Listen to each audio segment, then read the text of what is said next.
because even on more 23 very less. Remember, who team Real Madrid? I assume they're the biggest. And how many players on register per season?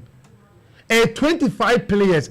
Last season they do 25 players. You know, how Real Madrid balls some over 66 matches in the season on boy. You know, Real Madrid is 25 players, senior players.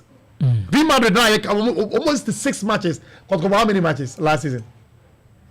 And to the make go see as a football neighbor, you can have a lot of team BNY. You can use all the players that will be now Madiba air pedal. So you sign players that would say they can be able to fit into your tactics and ideologies or the airball for the season.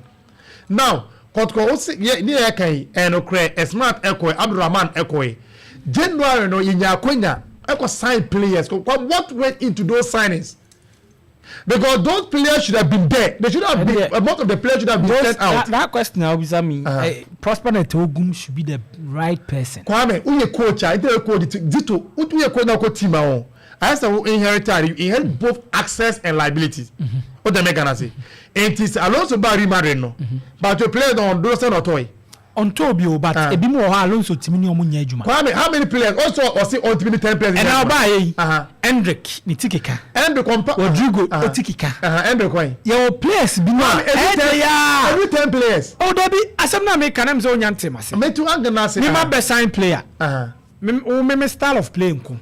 Madiba, all about Fatim, the mini ho. Also, style of playing. In the end, they are players be more. Me na me who am say. Me kwame na omo me ombe ball ni nyina ma me no o ba sa players no enye likely say obeden be use om kwame mama kind of crunch anything for my here bre no because we are not doing football, we are doing what like we think say is football in a sense the kwame we also na e kan no want me Real Madrid ka say you bet 10 players because you understand we say Africa transportation is different from Europe. Kwame car transportation be asemo. The make I say kwame look we are committing point na me be na say. Share Alonso Barry Madrid no. Players go on Mubeka and then understandable but would me bet 10 players in film. January yeah. Got to assign bet 7 players. Now you do June July. Now bet 7 players and so everything echo. Now most of the new players part of what went into those signings and the time Ogum about the cast of players you know.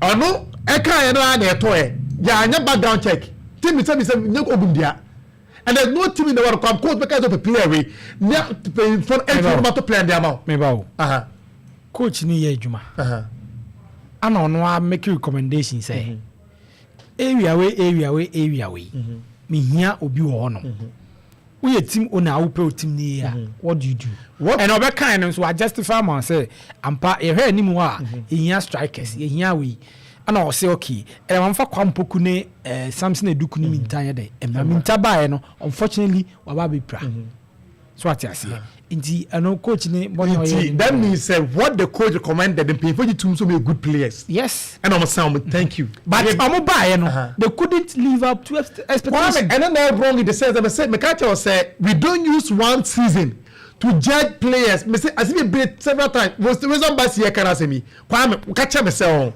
Abrantia one who glimpses of the qualities no oja koya no see akaya tell me say I'm lying and do you think say performance in kwani jina so kwame na performance on kwa na mu team de bia year in year out about 10-50 players beko na players here about 10 new players by kwame unim their money ehu pa in the sense they will not get time to gel and mind you season end there those players they will not get time to gel in the sense kwame team years a building team for 1 year end building team. So if you want to build team, you need consistency in your team. And then they got 10 players about come and any more time for them to play as a team together. You get the team that you want. That they won't play as a team together. Kwame, Kotoko, recent years actually say year in year out, players will come and be year after year. And the 10 players Kwame, tell me team of us all bought money and be a competition be more. The starting lineup, new player Kwame be a champ of the team. Said this season. Kotoko.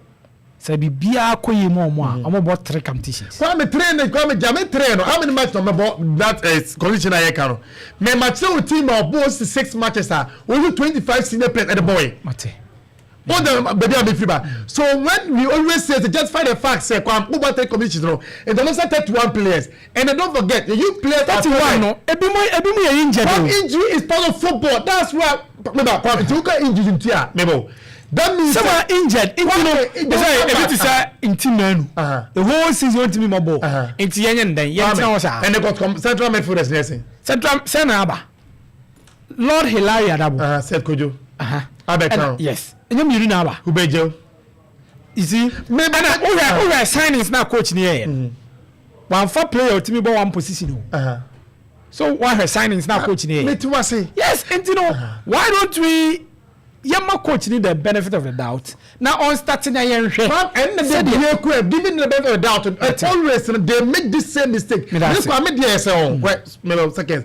Made the SL Senka play number sign this season. After maybe just 3-4 players that Kokwame ultimately can maintain all the players. They should go. Let maintain a chunk of the players. They be 10 players and also not 10, 15, and maybe number 12, 10 players. How do you build a team like that?